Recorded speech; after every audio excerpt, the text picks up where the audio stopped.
शासकीय वैद्यकीय महाविद्यालयातील इंटर्नशिप विद्यार्थ्यांच्या विद्यावेतनात भरीव वाढ झाली आहे। त्यांना आता दरमहा 18,000 रुपये विद्यावेतन मिळणार आहे। मागणीसाठी मार्चच्या डॉक्टरांनी संपाचा इशारा दिला होता। त्यानंतर मार्चची वैद्यकीय शिक्षण मंत्री हसन मुश्रीफ यांच्याबरोबर बैठक झाली होती। त्यानुसार हा निर्णय घेण्यात आला। सोलापुरात साजरे होणारे विविध कार्यक्रम आणि उत्सव डीजे मुक्त करण्यासाठी पोलीस आयुक्त राजकुमार यांनी पुढाकार घेतलाय। पोलीस आयुक्तालयात शांतता समितीच्या बैठकीत स्वतः आयुक्तांनी डीजे लावून प्रात्यक्षिक दाखवली। चुकीच्या पद्धतीने डीजे आणि फ्लेक्स लावणाऱ्यांना कठोर कारवाईचा इशारा देण्यात आला।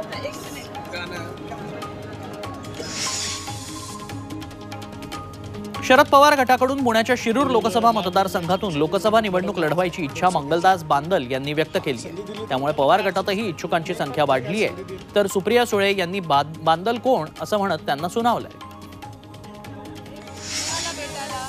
शिर्डीचे खासदार सदाशिव अमृत नोनी आर्थो प्लस ये एक प्रूवन फॉर्मूला है। इसमें मौजूद नोनी फल के गुण और आयुर्वेदिक जड़ी बूटियां शरीर को जरूरी पोषक तत्व देने के साथ साथ हड्डियों और जोड़ों के घिसने, उनमें होने वाले सूजन और दर्द को रोकने में मदद करता है। दर्द मुक्त जीवन के लिए अमृत नोनी आर्थो प्लस। लोखंडेंनी गद्दारी केली अशी टीका उद्धव ठाकरेंनी केली।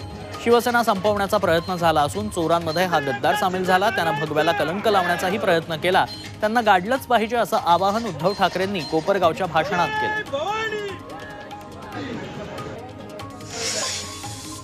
रत्नागिरीच्या दापोलीतील साई रिसॉर्ट प्रकरणी आमदार अनिल परब यांचे निकटवर्तीय सदानंद कदमांना सर्वोच्च न्यायालयानं जामीन मंजूर केलाय।